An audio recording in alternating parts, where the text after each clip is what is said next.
Hello, this is going to be a quick little video on pivoting for the OSCP exam. My personal recommendations and the experiences that I'm having, what I think would be good. Really quick before we begin, sorry if I sound a little bit weird, I've got a bit of a cold, so I don't sound great, but yeah, that's about it really. Secondly as well, this is not going to be a tutorial for pivoting for the OSCP, it's just my recommendations on what I think you should use. I'm going to be leaving the resources from better people down below and what helped me learn and what will be infinitely better than anything I could teach for yourself, so go and check them out. So if you're unaware what pivoting is, I'm not going to go into an in-depth explanation of diagrams or anything like that, but basically it's just accessing otherwise inaccessible network devices or networks, computers, just essentially taking an external network and accessing an internal network, which is present in a lot of like modern day architectures, such as like a company network. You'll have externally facing machines, and inside that you'll have other sub-networks as well. It's essential for attackers to know well. If you don't understand pivoting, it's just going to give you a headache, and when you've got misconfigurations, things like that, which are going to happen, or when machines go down, you need to know how to what that's going to look like and how to fix these things. If you have no idea, it's going to be a massive headache. Some use proxies, whereas others will use a tunneling system. The tunneling system is arguably much more efficient, so nature of proxies, they are quite slow. Whereas if you've got a direct network interface, it's gonna work a lot better. And the two tools I'm going to mention here are Chisel and Ligolo. So the recommendation for the OSCP, I would recommend to use Ligolo-ng. If you know Chisel, go ahead and learn this tool. It'll only pay you dividends and do you well if you go ahead and learn it. I guarantee you'll be swapping your toolkit out for it. It is a lot faster. So it's infinitely faster than SOCKS and proxy change, what you use on Chisel. So roughly my scan time during a Chisel scan, or using proxy change, was 40 minutes.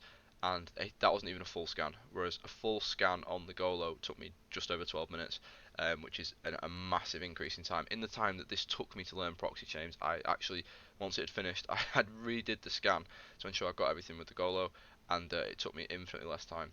Arguably as well, the Golo is more intuitive to use compared to Chisel. I find it a lot better to use. That's my personal opinion, but I don't know if other people feel the same way. Especially if you've learned Chisel as well, it can just be I just find it a lot better to use. So on Chisel, when you're trying to basically do a reverse proxy or forward a port, there's quite a lot of like numbers that could go in there, so it can fiddle your head a bit. Whereas on the goalie, it's quite literally just go in a command line tool, you add a command like listener underscore add, and that'll basically send a reverse proxy from the address on the agent machine, and then it'll send it back to your machine on desired port.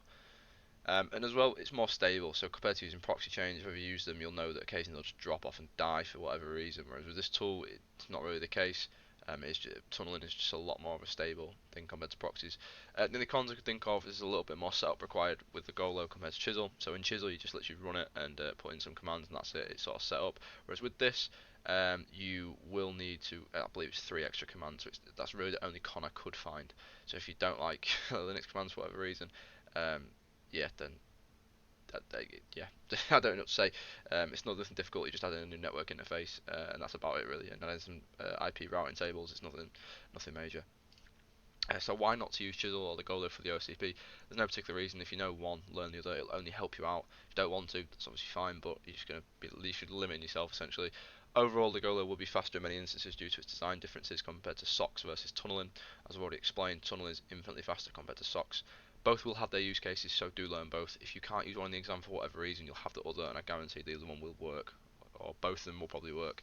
I don't see a reason why they wouldn't, but obviously just in case there's a system where they don't. So that is my recommendations. As I say, I'm going to be leaving the links to good resources in the description, such as the GitHub pages for both tools, and as well John Hammonds videos on both these tools that are very good and things I learned from. So yeah, enjoy.